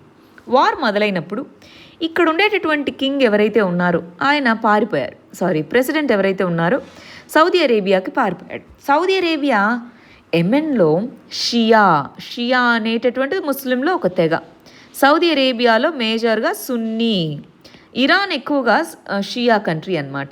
సో ఈ కంటెక్స్లో ఇదిగో ఇరానే వెనకుండి చేపడుతుందేమో, దాని పవర్ పెరుగుతుంది అని చెప్పి సౌదీ అరేబియాకి వీళ్ళ యొక్క ప్రెసిడెంట్ పారిపోగానే మా కోసం ప్రెసిడెంట్ వచ్చారు అంటే మేము సపోర్ట్ చేస్తాం, మా హెల్ప్ కోరాడు కాబట్టి అని చెప్పి డైరెక్ట్గా మిలిటరీ యాక్షన్ అనేది తీసుకుంది.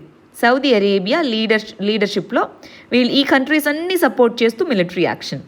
వీళ్ళకి బయట నుంచి సపోర్ట్ ఇచ్చింది USA, UK, France, Turkey, Belgium ఇవన్నీ కూడా సౌదీకి సపోర్ట్ చేశాయి.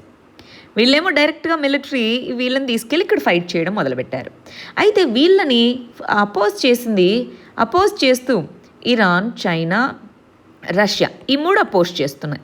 వీళ్ళ యొక్క స్టాండ్ని అపోజ్ చేయడం అన్నమాట. సో ఈ విధంగా ఉన్నటువంటి సిచ్యువేషన్ ఎమెన్. సో ఇక్కడ రకరకాల పోర్ట్స్ ఏవైతే ఉన్నాయో వాటికి యాక్సెస్ ఇవ్వలేదు. ఇక్కడ మీరు గమనిస్తే హోడీడా అని ఉందా, వెరీ వెరీ ఇంపార్టెంట్ పోర్ట్ అండి హోడీడా. సో ఈ పోర్ట్ నుంచే ఇంపోర్ట్ చేసుకుంటేనే ఎమెన్ యొక్క క్యాపిటల్ సనాకి వస్తువులు ఇవన్నీ వస్తాయి. మరి ఇక్కడ ఎవరైతే రెబల్స్ ఉన్నారో, ఎవరైతే గవర్నమెంట్కి ఎగెయినెస్ట్గా ఫైట్ చేస్తున్నారో వాళ్ళ ఆ పోర్ట్ని స్వాధీనంలోకి తెచ్చేసుకున్నారనమాట. సో ఇది కూడా ఎమెన్ హోడీడా పోర్టు వాళ్ళ స్వాధీనంలోకి తెచ్చుకున్నారు. ఇక్కడ హౌతీ అనేటటువంటి రెబల్స్ అన్నమాట. సో ఈ హౌతీ అనేటటువంటి రెబల్స్ ఎవరు, షియా కమ్యూనిటీకి సంబంధించిన వాళ్ళు హౌతీ రెబల్స్. మరి వీళ్ళు గవర్నమెంట్కి ఎగెయినెస్ట్గా ఫైట్ చేయడం మొదలుపెట్టారనమాట. ఈ హౌతీ రెబల్స్ వీళ్ళకి అపోజ్ చేస్తూనే సౌదీ అరేబియా యెమెన్లో 2014 నుంచి వార్ చేస్తూనే ఉంది. ప్రస్తుతానికి అక్కడ ఇంకా పీస్ ప్రాసెస్ అనేది రాలేదు. టైం లైన్ చూడండి. ఇక్కడ 2011లో అరబ్ స్ప్రింగ్ జరిగింది. అరబ్ స్ప్రింగ్ అంటే ఏంటి, డెమోక్రసీస్ని ఎస్టాబ్లిష్ చేయాలి, మొనార్కీస్ని తీసేసి అన్నట్టు మూమెంట్ అనమాట. లిబియా గదాఫీ అతన్ని దించేశారు. అలాగే చాలా కంట్రీస్లో ఈ అరబ్ స్ప్రింగ్ అనేది వచ్చింది. 2014-15లో హౌతీ షియా రెబల్స్ అక్కడ చాలా రీజన్స్ని కంట్రోల్లోకి తీసుకున్నారు గవర్నమెంట్ వీక్గా ఉండడంతో. సో అప్పుడు మన్సూర్ హదీ అనేటటువంటి ప్రెసిడెంట్, వాళ్ళ యెమెన్ యొక్క ప్రెసిడెంట్ సౌదీ అరేబియాకి పారిపోయారు. దాంతో సౌదీ అరేబియా నేను వచ్చేస్తున్నాను అని మిలిటరీ ఫోర్సెస్ని తీసుకెళ్ళి అక్కడ అటాక్స్ చేయడం మొదలుపెట్టిందనమాట రెబల్స్ మీద. 2017లో సివియర్ బ్లాకేడ్, అసలు ఏ వస్తువులు యెమెన్లోకి రాకుండా బ్లాకేడ్ చేశారు. అక్కడ కలరా రావడము, డ్రాట్ రావడము, హ్యూమన్ మెజరీ హ్యూజ్గా, చాలామంది వార్లోనే చనిపోయారు, చాలామంది ఆకలి చావులు చనిపోయారు. 2017లో ఒక పీస్ డీల్ కోసం ప్రయత్నించారు స్వీడన్లో, అయినా సక్సెస్ఫుల్ అవ్వలేదు. దాన్ని స్లోగా 2020లో ప్రిజనర్ ఎక్స్చేంజ్, స్లోగా యెమెన్లో పవర్ షేరింగ్, అటు గవర్నమెంట్కి ఇటు ఈ హౌతీ రెబల్స్. సో వీళ్ళిద్దరి మధ్యలో స్లోగా ఒక అగ్రిమెంట్ కుదిరేలాగా మెజర్స్ అనేవి తీసుకుంటున్నారు. ఇది యెమెన్ యొక్క సంగతి అండి. రైట్, అటు జాగ్రఫీలోనూ యెమెన్ యొక్క జాగ్రఫికల్ లొకేషన్ తెలుసుకోవాలి, ఇటు ఐఆర్లోనూ దాని గురించి తెలిసి పెట్టుకోవాలి. నెక్స్ట్ ఇంపార్టెంట్ ఆస్పెక్ట్ వచ్చేటప్పటికి గవర్నాన్స్ అన్న దాని కింద చదువుకుంటాం. ఎన్క్రిప్షన్ మరియు ప్రైవసీ అనే దానికి సంబంధించి రీసెంట్గా ఏమైందంటే అండి, ఒక ఎన్జిఓ అనేటటువంటిది ఆర్టీఐ ఫైల్ చేసింది. ఏమని ఫైల్ చేసింది? ఇదిగో ministry of electronics and information technology, నువ్వు 7 దేశాలతో కలిసి ఒక జాయింట్ స్టేట్మెంట్ ఇచ్చావు కదా, ఏమని జాయింట్ స్టేట్మెంట్ ఇచ్చావు, దాంట్లో క్లియర్గా ఏమని చెప్పావు అన్నది మాకు చెప్పు అని చెప్పి ఒక ఆర్టీఐ ఫైల్ చేశారు. అసలు ఏం చెప్పింది అంటే, ఏవైతే ఇంటర్నెట్ కంపెనీస్ ఉన్నాయో, ఇప్పుడు ఫర్ ఎగ్జాంపుల్ మనకి వాట్సాప్ కానివ్వండి, ఇవన్నీ కూడా ఎన్క్రిప్షన్ అంటున్నారు, బాగుంది కదా, ఎన్క్రిప్షన్ అన్నారు, మధ్యలో ఎవరూ చదవలేరు అన్నారు, మంచిదే, దీనివల్ల ప్రైవసీ మెయింటైన్ అవుతుంది. కానీ కొంతమంది కావాలని కమ్యూనల్ వైలెన్స్ని క్రియేట్ చేసే మెసేజెస్ పంపించుండొచ్చు, లేదా కొంతమంది టెర్రర్ గ్రూప్స్ మెసేజెస్ షేర్ చేసుకుని ఉండొచ్చు. అలాంటప్పుడు మరి మాకు సెక్యూరిటీ కూడా ఇంపార్టెంటే కదా, ప్రైవసీ ఎంత ఇంపార్టెంటో సెక్యూరిటీ కూడా అంతే ఇంపార్టెంట్. సో ఎన్క్రిప్షన్ రూల్స్ పెట్టుకోండి, కానీ మాకు డేటాని షేర్ చేయాలి అవసరమైనప్పుడు అన్నట్టుగా 7 కంట్రీస్ అడిగాయి. వాటిలో ఇదిగో UK, USA, Australia, New Zealand, India and Japan, ఇవి టెక్ కంపెనీస్కి మాకు ఒక సొల్యూషన్ చెప్పండి. సేఫ్టీ ఆఫ్ సిటిజన్స్ మాకు ఇంపార్టెంట్, సెక్యూరిటీ సేఫ్టీ ఇంపార్టెంట్, దాంతోపాటు ప్రైవసీను ఇంపార్టెంటే, కానీ మీరు ఎన్క్రిప్షన్ అని చెప్పి మాకు డేటా ఇవ్వట్లేదు, అది ఎలా చేస్తారు, మాకు ప్రైవసీతో పాటు దీన్ని కూడా కాపాడండి అని చెప్పి చెప్పారనమాట. ఇప్పుడు ఆ ఎన్క్రిప్షన్ తీసేసి గవర్నమెంట్కి కావాల్సిన డేటా అంతా ఇచ్చినప్పుడు అది ఏ విధంగా మారుతుందండి? సర్వీలియన్స్ స్టేట్గా మరి మారచ్చా? సర్విలాన్స్కి అది ఉపయోగపడుతుంది టూల్గా. సో అలా కాకుండా ఉండాలి అని వీళ్ళేమో ఎన్క్రిప్షన్ అంటున్నారు, లేదు మాకు డేటా ఉండాలి. ఇవి కూడా జెన్యూన్ కన్సర్న్సే అండి. ఇప్పుడు ఉన్నటువంటి కంటెక్స్లో టెక్నాలజీని హ్యూజ్గా వాడుతున్నారు non state actors, terror groups, ఇలాంటివన్నీ. సో కంట్రోల్ అనేది ఎంతో కొంత ఉండాలి. మరి అది ఎలా తీసుకొని వస్తారన్నది మనం చూడాలి. బట్ ప్రస్తుతానికైతే encryption, end to end encryption అనేటటువంటిది ఉంటుంది, ఎవరు చదవలేరని చెప్తారు. ప్రైవసీ అది ప్రొటెక్ట్ చేస్తుంది, కానీ సెక్యూరిటీ ఎవరు చూస్తారు? ఈ కన్సర్న్స్ని ఎలా అడ్రస్ చేయాలి అన్నది ఇది ఒక గ్లోబల్ ఇష్యూగా పరిగణించాలి. ఇంటర్నేషనల్ కోఆపరేషన్తో వీటిని సాల్వ్ చేసుకోవాలి. నెక్స్ట్ వచ్చేటప్పటికి జమ్మూ అండ్ కాశ్మీర్కి సంబంధించి తెలుసు కదా, గుప్కర్ డిక్లరేషన్ అన్నారు. గుప్కర్ డిక్లరేషన్ అంటే ఏంటండి? ఇదిగో ఏదైతే స్పెషల్ స్టేటస్ పోయిందో జమ్మూ అండ్ కాశ్మీర్కి సంబంధించి దాన్ని మళ్ళీ తిరిగి సంపాదించాలి అన్న దానికోసం ఈ డిక్లరేషన్ మేజర్ పొలిటికల్ పార్టీస్ అన్నీ కలిసి తీసుకున్నాయి. కానీ ఒకసారి ప్రాక్టికల్గా ఆలోచించి చూడండి, మన స్టేట్స్ డివిజన్ అయినప్పుడు కానీ ఫస్ట్ ఇండియా డివైడ్ అయినప్పుడు, పార్టీషన్ అయినప్పుడు చాలామంది చెప్పారు కొద్ది రోజుల్లో చూడండి ఇండియా పాకిస్తాన్ కలిసిపోతాయని. జరిగాయా? జరగలేదు. అలాగే ఏపీ డివైడ్ అయినప్పుడు కూడా చెప్పారు, ఏపీ తెలంగాణ ఇప్పుడు డివైడ్ అవుతున్నాయి కానీ కొద్ది రోజుల్లో చూడండి కలిసిపోతాయి అన్నారు. అయ్యాయా? లేదు. సో అదే విధంగా ఇక్కడ కూడా ఒకసారి ఈ అడ్మినిస్ట్రేటివ్ డివిజన్ జరిగిన తర్వాత మళ్ళీ కలవడం అనేటువంటిది చాలా రేరెస్ట్ ఆఫ్ ది రేర్ ఇష్యూసే ఉంటుంది. స్పెషల్ స్టేటస్ అన్నటువంటిది లేకుండా నేషనల్ ఇంటిగ్రిటీ కాపాడాలి, నేషనల్ ఇంటిగ్రిటీ ఉండాలి అని చెప్పే దాన్ని డైల్యూట్ చేశారు. మళ్ళీ దాన్ని తిరిగి తీసుకొని రావడం అనేది ఒక పొలిటికల్గా ఇది ఉంటుందేమో, కానీ ప్రాక్టికల్గా మనం ఇప్పుడు వరకు ఉన్నటువంటి ఎగ్జాంపుల్స్ అన్నీ గమనిస్తే ఇది జరగకపోవచ్చు మోస్ట్లీ. బట్ పార్టీస్ అన్నీ కూడా వ్యాలీ, ఈ కాశ్మీర్ వ్యాలీ వీటన్నిటిలోనూ అందరూ కలిశారు. అన్ని అపోజింగ్ పార్టీస్ ఒక యూనిఫైడ్ వాయిస్గా ఉన్నాయి. అది ఒక మంచి పరిణామమే. పార్టీస్ కలిసికట్టుగా పనిచేయడం అనేది మంచి పరిణామమే.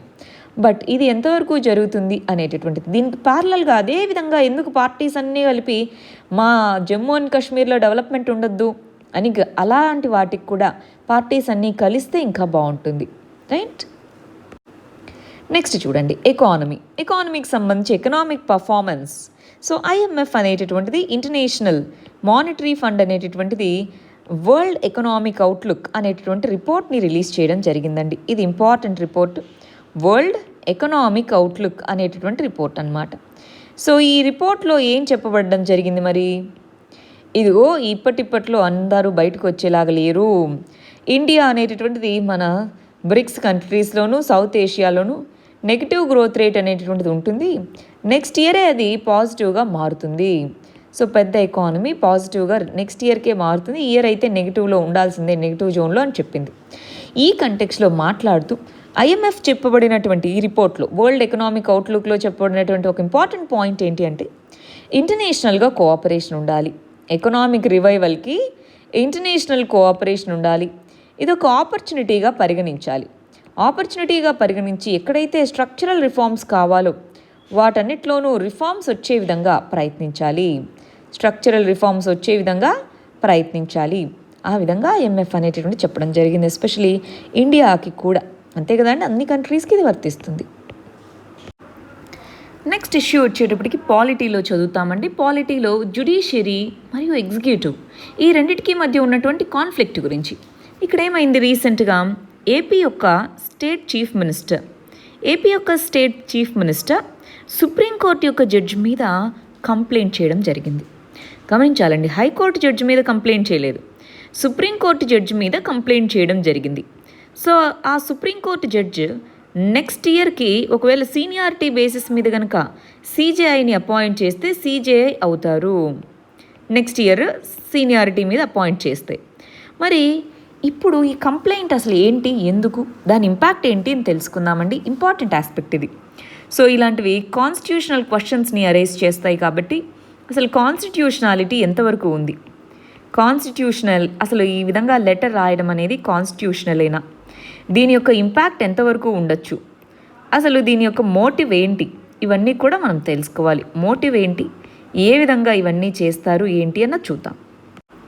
ఫస్ట్ అయితే మనం తెలుసుకోవాల్సిన విషయం ఏంటి, ఎప్పుడైనా సరే మనకి కాన్స్టిట్యూషన్ ప్రకారం ఎగ్జిక్యూటివ్ పని ఎగ్జిక్యూటివ్ చేసుకొని వెళ్తుంది, లెజిస్లేచర్ పని లెజిస్లేచర్ చేసుకుంటుంది, జ్యుడిషియరీ పని జ్యుడిషియరీ. ఇవి రెండు ఎందుకు కలిసాయి, లెజిస్లేటర్స్గా ఎన్నికైన వాళ్ళే ఎగ్జిక్యూటివ్గా ఉంటారు కాబట్టి. సరే, జ్యుడిషియరీ మాత్రం సపరేట్గా ఉంటుంది. దీన్ని మనం ఏమంటామండి, సపరేషన్ ఆఫ్ పవర్స్ అంటాం. సపరేషన్ ఆఫ్ పవర్స్ అనే ప్రిన్సిపల్. అయితే జ్యుడిషియరీకి హయ్యెస్ట్ పొజిషన్ ఎందుకుంది, కాన్స్టిట్యూషన్ని అది ఇంటర్ప్రెట్ చేయగలదు కాబట్టి. ఎస్పెషలీ సుప్రీంకోర్టుకి ఆ పవర్ అనేటటువంటిది ఉంది, కాన్స్టిట్యూషన్లో ఉన్నటువంటి ప్రొవిజన్స్ని ఇంటర్ప్రెట్ చేయగలదు కాబట్టి.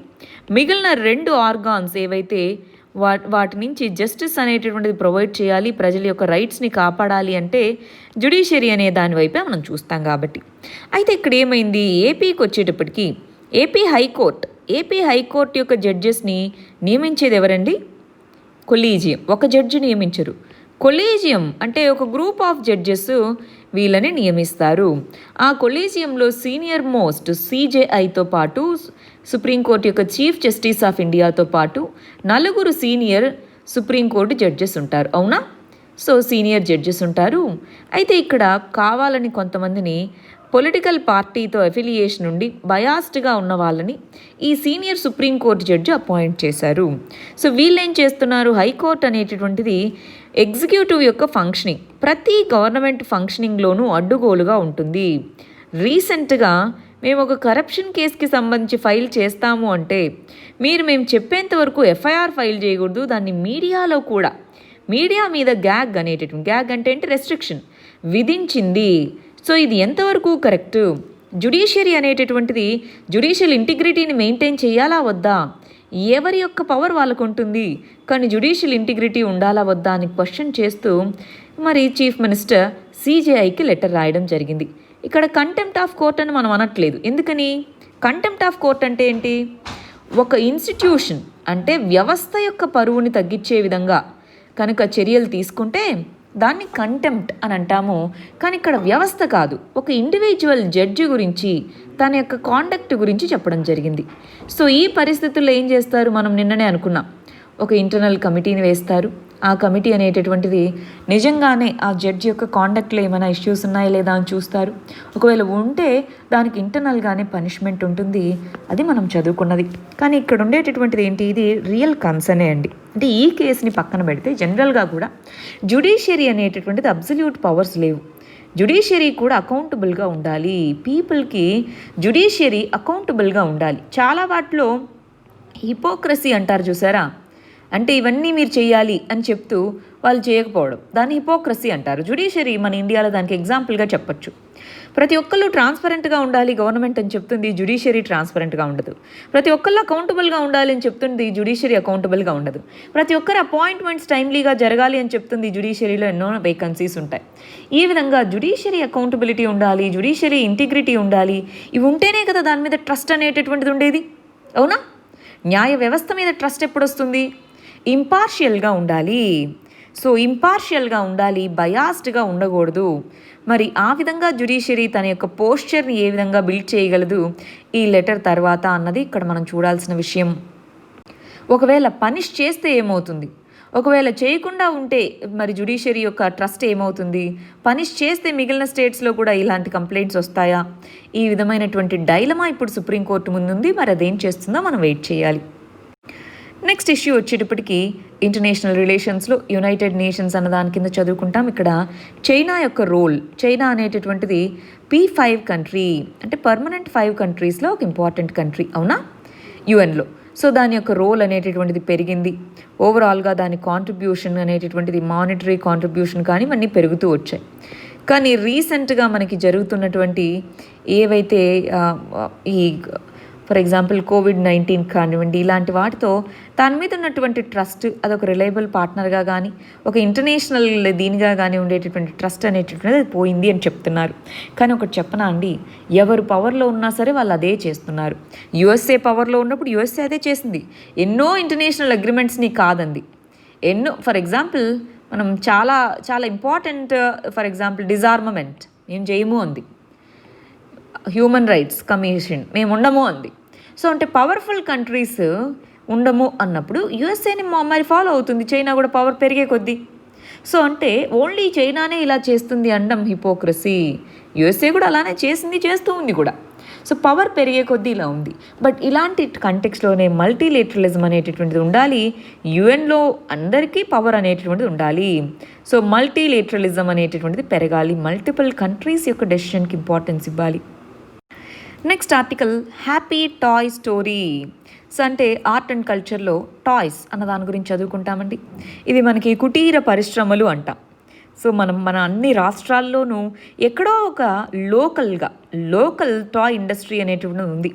ఫర్ ఎగ్జాంపుల్ మనకి కొండపల్లి బొమ్మలు కానీ, మనకి చాలా చాలా రకాల బొమ్మలు అనేటటువంటి ఉన్నాయి, అవునా కదా. అన్ని రాష్ట్రాల్లోనూ, మన తెలుగు రాష్ట్రాలు, కర్ణాటక కానీ అన్ని రాష్ట్రాల్లోనూ లోకల్గా చాలా బొమ్మలు అనేటటువంటివి ఉన్నాయి.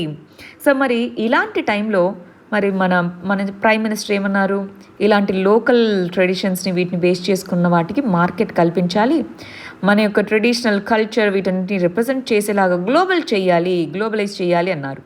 కానీ గ్రౌండ్ రియాలిటీలో వెళ్ళి మన వాళ్ళ పరిస్థితి ఏంటి అని చూస్తే చాలా మరి ఇప్పుడు ప్లాస్టిక్ బొమ్మలకి వీటన్నిటికీ బాగా ఆదరణ అనేటటువంటిది పెరిగింది. హస్తకళలు అంటారు, చేతులు చేసేటటువంటి హస్తకళలకి ఆదరణ తగ్గిపోతూ వస్తుంది. సో అటు అవేర్నెస్ కానివ్వండి, ఇటు వాళ్ళకి రావాల్సినటువంటి మార్కెట్ ప్రైసెస్ కానివ్వండి లేవు. సో దానివల్ల ఆ ఫ్యామిలీస్ ట్రెడిషనల్గా వస్తున్నటువంటి ఆ హస్తకళ అనేటటువంటిది చాలా ప్లేసులు ఆల్రెడీ మరుగున పడిపోయేటటువంటి ఈ డ్యామేజ్ జరిగేటటువంటి అవకాశాలు కూడా ఉన్నాయి. సో ఇలాంటి కంటెక్స్లో ట్రెడిషనల్ టాయ్ మేకింగ్ ఇండస్ట్రీని ప్రమోట్ చేయాలి, మార్కెట్ బిల్డ్ చేయడము, వాటికంటూ అవేర్నెస్ తీసుకొని రావడము, ఇవన్నీ చేయగలగాలి మనం, అవునా. మరి ఈ కంటెక్స్లో చూడండి, ఫర్ ఎగ్జాంపుల్ చైనీస్ టాయ్స్ చాలా తక్కువ కాస్ట్కి వస్తున్నప్పుడు మన వాళ్ళవి కొనుక్కోవట్లేదు, GST వేశారు. సో ఇలా ఏవైతే ఎంతవరకు అయితే గవర్నమెంట్ కన్సెషన్స్ ఇవ్వగలదో అవన్నీ ఇచ్చి చూడాలి. మరి దీనికి సంబంధించి మనం ఒక ఇంపార్టెంట్ వీడియో, చాలా మంచి వీడియో చేశామండి, లోకల్ టాయ్స్కి సంబంధించి మన మనలాయక్స్ ఛానల్లోనే ఉంది. ఒకసారి ఇంపార్టెంట్ టాయ్స్ ఇన్ న్యూస్ అన్నది ఒకసారి చదువుకుంటారా. ఇక్కడ చూడండి, చెన్నపట్నా టాయ్స్ మన కర్ణాటకకు సంబంధించినవి. మరి మన కొండపల్లి బొమ్మలు కంటెంట్ ఉంది. ఈ వీడియో నేను ఆల్రెడీ ఈ కంటెంట్ అంతా ఆ వీడియోలో డీటెయిల్డ్గా డిస్క్రైబ్ చేస్తున్నాను, చూసుకోవాలి. అదేవిధంగా నిర్మల్, మన ఆదిలాబాద్ ఈ ప్రాంతానికి సంబంధించి నిర్మల్ టాయ్స్ కానివ్వండి, గంజీఫా కార్డ్స్ మైసూర్కి కర్ణాటకకు సంబంధించిన కార్డ్స్ కానివ్వండి, లెదర్ టాయ్స్ ఇందోర్ మధ్యప్రదేశ్కి సంబంధించిన లెదర్ టాయ్స్ కానివ్వండి, తంజావూర్ డాల్స్ మన తమిళనాడుకి సంబంధించినవి, విలియనూర్ టెరకోటా వర్క్స్ పుదుచ్చేరికి సంబంధించినవి, వెరీ ఇంపార్టెంట్ ఆర్ట్ వర్క్ అండి ఇది. కిన్హల్ టాయ్స్ అనేటటువంటిది కర్ణాటకకు సంబంధించిన లోకల్ ఇదన్నమాట. ఇది ఫ్రూట్స్ లాగా తయారు చేస్తుంటారు బొమ్మలు, వీటికి అది చాలా ఫేమస్. ఏటికొప్పాక, ఇది మన తెలుగు రాష్ట్రాలకు సంబంధించిందే, ఏటికొప్పాక టాయ్స్. గూరిన్ క్లే డాల్స్, ఇది వెస్ట్ బెంగాల్కి సంబంధించి చాలా రియలిస్టిక్ ఆర్ట్ ఫామ్ అన్నమాట. అదేవిధంగా కత్పుత్లీస్ రాజస్థాన్కి సంబంధించిన బొమ్మలైతేనే, ఆంధ్రప్రదేశ్ లెదర్ పప్పెట్రీ ఇలాంటివన్నీ కూడా టాయ్స్కి చాలా ఫేమస్ ఇవి. ఒకసారి ఆ వీడియో చాలా జాగ్రత్తగా చదువుకోండి, చాలా ఇంపార్టెంట్ అది. సరే, నెక్స్ట్ ఇంపార్టెంట్ ఆర్టికల్ వచ్చేటప్పటికి global hunger index. Global hunger index అనేటటువంటిది రిలీజ్ చేయడం జరిగింది 2020కి సంబంధించి. మరి దాంట్లో మన ఇండియా యొక్క పర్ఫార్మెన్స్ ఏ విధంగా ఉంది దానికి సంబంధించినటువంటిది 94వ ర్యాంక్. ఇండియా యొక్క ర్యాంక్ 94. చూడండి, severe hunger, serious levels of hunger అనేటటువంటిది ఇండియాలో ఉంది అన్నది దీనికి ఇండికేటర్ అనమాట. సో మరి దీంట్లో ఏ పారామీటర్స్ని తీసుకుంటారు అన్నది మనం చూద్దాం. బట్ దానికంటే ముందుగా మనము జీరో హంగర్ని 2030 కల్లా అచీవ్ చేయాలన్నది మన గోల్. సస్టైనబుల్ డెవలప్మెంట్ గోల్స్ కింద జీరో హంగర్, ఎవ్వరూ కూడా హంగర్తో బాధపడకూడదు అని. అందుకోసం ఎన్నో స్కీమ్స్, ఎన్నో ప్రోగ్రామ్స్ తీసుకొని వచ్చాం. నేషనల్ ఫుడ్ సెక్యూరిటీ మిషన్ అన్నాం, పీడిఎస్ అన్నాము, మనకి స్కూల్స్లో మిడ్ డే మీల్ స్కీమ్ అన్నాము, ఐసిడిఎస్ అన్నాము, ఎన్నో తీసుకొచ్చాం. అయినా సరే హంగర్ అనేటటువంటిది ఎగ్జిస్ట్ అయ్యింది. దీనికి సంబంధించి నేను మెయిన్స్ క్వశ్చన్ ఇస్తున్నానండి ఇవాళ, దానికి ఆన్సర్ రాయడానికి ప్రయత్నించండి. రైట్, ఈ గ్లోబల్ హంగర్ ఇండెక్స్లో food supply, inadequate food supply, దాన్ని అండర్ నరిష్మెంట్ అన్న దాంతో మెజర్ చేస్తారు. చైల్డ్ మోర్టాలిటీ, అండర్ 5 మోర్టాలిటీ రేట్ని మెజర్ చేస్తారు. చైల్డ్ అండర్ న్యూట్రిషన్, దీనికి వేస్టింగ్, వెయిట్ తక్కువ ఉండడం, స్టంటింగ్, హైట్ తక్కువ ఉండడం. ఈ 4 పారామీటర్స్ని 3 కేటగిరీస్లో తీసుకొని స్కోర్స్ని బేస్ చేసుకొని ర్యాంకింగ్స్ అనేటటువంటివి ఇస్తారు. వాటిలో మన ఇండియా ర్యాంక్ చాలా లోయెస్ట్గా ఉంది. చూడండి, ఆఫ్ఘనిస్తాన్ వీటికి దగ్గరగా ఉంది. వార్తో అంత హ్యూజ్గా సఫర్ అవుతూ ఉన్న కంట్రీస్తో మనము ఫేర్ చేయగలుగుతున్నామంటే మన కంట్రీలో ఎంత హంగర్ ఇవన్నీ ఎక్కువ ఉన్నట్టు. సో మరి ఏం చేద్దాం ఆలోచించండి. దానికి సంబంధించి ఇవాళ మెయిన్స్ క్వశ్చన్ ఇస్తాను కదా, ఆ క్వశ్చన్ రాసే ముందు చదివి ఆలోచించి రాయండి. నెక్స్ట్ ఆర్టికల్ గవర్నాన్స్కి సంబంధించినటువంటిది. రీపర్పస్డ్ డ్రగ్స్ అంటే మనకి హైడ్రోక్లోరోక్వైన్ అని, లోపనవిర్, ఇంటర్ఫెరాన్, రెమ్డెసివిర్ ఇవన్నీ కూడా ట్రై చేశారు. WHO అనేటటువంటిది సాలిడారిటీ ట్రయల్స్ అనే దాని కింద ఇప్పుడు కొత్తగా డ్రగ్స్ అనేటటువంటివి లేవు కాబట్టి ముందుగా ఉన్నటువంటివి ఏవైతే ఉన్నాయో, ముందుగా తయారు చేసినటువంటి డ్రగ్స్ ఏవైతే ఉన్నాయో వాటిని తీసుకొని ట్రై చేద్దాము, అవి ఎంతవరకు ఎఫెక్టివ్గా ఉంటాయి అన్నారు. బట్ వీటిలో రీపర్పస్డ్, ఒక పర్పస్ కోసం తయారు చేసినవి దీనికోసం వాడారు, వేరే దానికోసం. వాటి ఎఫెక్టివ్నెస్ అనేది సరిగా లేదు, అది ఇక్కడ చెప్పడం జరిగింది. గవర్నాన్స్ కింద దీని కింద మనం చదువుకోవచ్చు. నెక్స్ట్ చూడండి, ఇంటర్నేషనల్ రిలేషన్స్లో చదువుకుంటాం. సౌత్ చైనా సీలో మా రైట్స్ని మేము కాపాడుకుంటాము అన్నట్టుగా ఫిలిప్పీన్స్ చెప్పింది. మరి సౌత్ చైనా సీ ఎక్కడుంది? అసలు ఎవరు వీళ్ళ రైట్స్ని తీసేసుకుంటున్నారు వాళ్ళు కాపాడుకోవడానికి, అవి మనం చూద్దామా? రైట్, సౌత్ చైనా సీ ఇది మన China, Taiwan, Philippines, Vietnam, Malaysia, Brunei ఇలాంటి కంట్రీస్ అన్నీ ఉన్నాయి. మరి ఇక్కడ కొన్ని ఐలాండ్ గ్రూప్స్ ఉన్నాయి. పార్సల్ ఐలాండ్స్ అని, స్క్రాల్బౌ షోల్ అని, స్పాట్లీ ఐలాండ్స్ అని. ఫిలిప్పీన్స్ వచ్చేటప్పటికి ఈ స్క్రాల్బౌ షోల్ అనేటటువంటిది మాది అని చెప్తుంది. స్పాట్లీ ఐలాండ్స్లో కొన్ని మావి అని చెప్తుంది. కానీ చైనా అలా కాదు, మాకు ఇదిగో 9 లైన్ అంది. సో ఈ 9 లైన్ ప్రాంతంలో ఉన్నటువంటి ఈ ఐలాండ్స్ అన్నీ మావే అని చెప్తుంది. అంటే పార్సల్ ఐలాండ్స్ మావే, స్క్రాల్బౌ షోల్ మాదే, స్పాట్లీ ఐలాండ్ మాదే అని చెప్తుంది. ఫిలిప్పీన్స్ అలా ఎలా అవుతుంది? UNCLOS United Nation Convention on Law of Seas, United Nations Convention on Law of Seas కింద మాకు రైట్ అనేటటువంటిది ఉంది. మా యొక్క దీని నుంచి 200 నాటికల్ మైల్స్ వరకు మాకు అధికారం అనేటటువంటిది ఉంది. సో అది మాదే అని చెప్పి ఫిలిప్పీన్స్ క్లెయిమ్ చేయడం. అన్క్లాజ్ యొక్క కోర్టు కూడా సౌత్ చైనా సీలో మీది మాత్రమే అబ్జల్యూట్ డామినెన్స్ కాదు, వీళ్ళకి కూడా రోల్ ఉంది అని చైనాకు చెప్పింది. కానీ చైనా అంది నువ్వెవరు నాకు చెప్పడానికి పోపో అందనమాట. సో అన్క్లాజ్ కింద ఉండేటటువంటి ఆర్గనైజేషన్స్ చెప్పినా వినట్లేదు, ఎవరు చెప్పినా వినట్లేదు. బట్ మా రైట్స్ని మేము ప్రొటెక్ట్ చేసుకుంటాం అన్నట్టుగా ఫిలిప్పీన్స్ చెప్తుంది. వీళ్ళకి నేనున్నాను కదా అంటూ USA నేను సపోర్ట్ చేస్తాను మీకు కావాలంటే అన్నట్టుగా చెప్తుందన్నమాట. USAకి ఫిలిప్పీన్స్ మీద ప్రేమ కాదు, ఇందాక చెప్పినట్టు చైనా మీద కోపం. సరే, ఏదేమైతేనేమి సౌత్ చైనా సీ మనం కూడా వియత్నాంకి వీటికి సపోర్ట్ చేస్తున్నాం. ఇండియా అనేది వియత్నాం వీటికి టెరిటోరియల్ క్లైమ్స్ చైనాకే కాదు వీళ్ళకి కూడా ఉన్నాయి అని చెప్పి మనము సపోర్ట్ చేస్తున్నాం. నెక్స్ట్ ఆర్టికల్ వచ్చేటప్పటికి ఎకానమీలో చదువుకుంటాం. అగ్రికల్చర్ పర్ఫార్మెన్స్ ఎలా ఉంది అని చెప్పేసి. ఖరీఫ్ సీజన్, మనకు అగ్రికల్చరల్ సీజన్స్లో ఖరీఫ్ సీజన్ అని, రబీ సీజన్ అని, జైద్ సీజన్ అని ఉంటాయి, అవునా కదా? ఖరీఫ్, రబీ, జైద్ సీజన్ అని పిలుస్తూ ఉంటామండి. ఖరీఫ్ అంటే ఎప్పుడు స్టార్ట్ అయ్యేది? జూన్లో స్టార్ట్ అవుతుంది. So June, July, August, September. Rabi season October ending అలా స్టార్ట్ అవుతుంది. జైద్ సీజన్ వచ్చేటప్పటికి ఫిబ్రవరి ఎండింగ్, మార్చ్. ఇది జస్ట్ సమ్మర్లో పండించే కొన్ని క్రాప్సే. ఇవి 2 మేజర్ అగ్రికల్చరల్ సీజన్స్. మరి వీటిలో పర్ఫార్మెన్స్ అనేటటువంటిది, అంటే నాట్లు వేయడం కానీ ఇదంతా బాగుంది.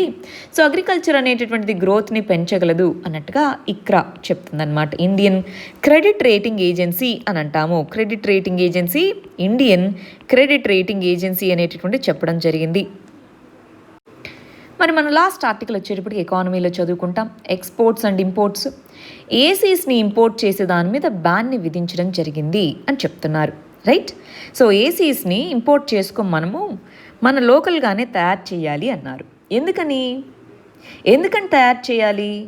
మన దేశంలో మనం వాడేటటువంటి మొత్తం ఏసీస్లో 90% ఇంపోర్ట్ చేసుకుంటున్నాం.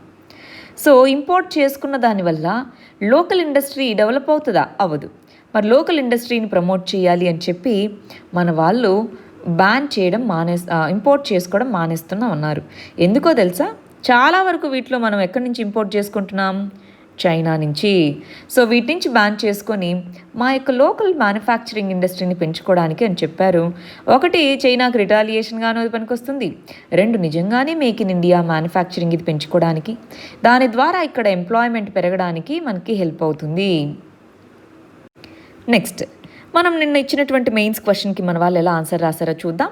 మనం ఏమి ఇచ్చాము? మ్యానుఫ్యాక్చరింగ్ అనేటటువంటిది ఇండియాలో వీక్ లింక్ అన్నాం. ఎకానమీకి సంబంధించి మ్యానుఫ్యాక్చరింగే వీక్ లింక్ అని అన్నాము.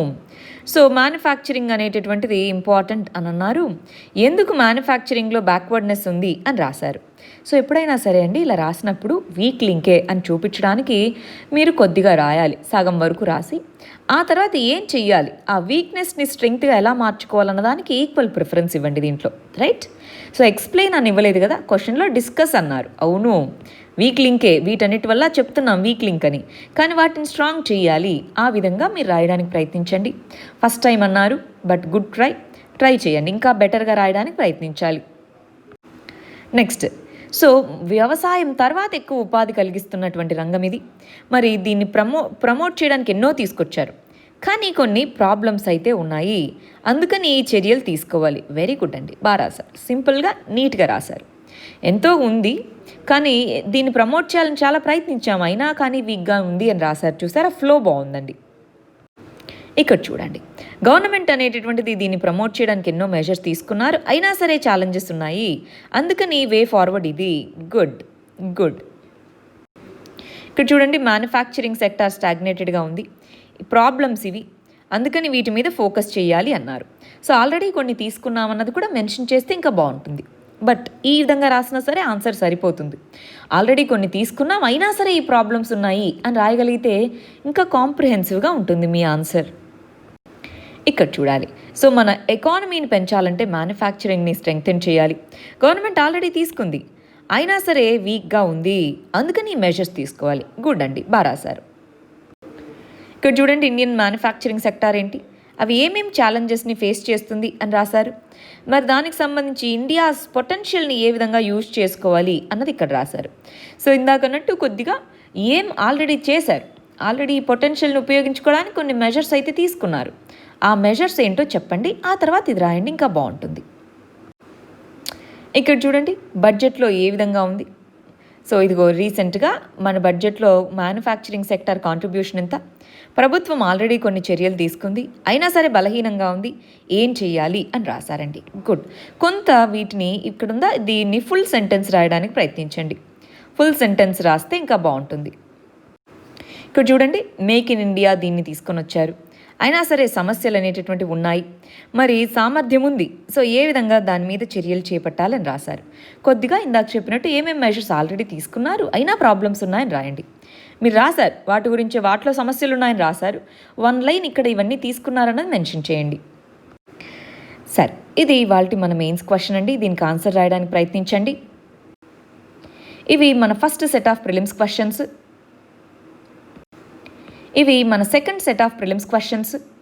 వీటికి ఆన్సర్స్ కమెంట్ సెక్షన్లో ఇవ్వండి, రేపు మనం వీటి కరెక్ట్ ఆన్సర్స్ ఏంటో చూద్దాం.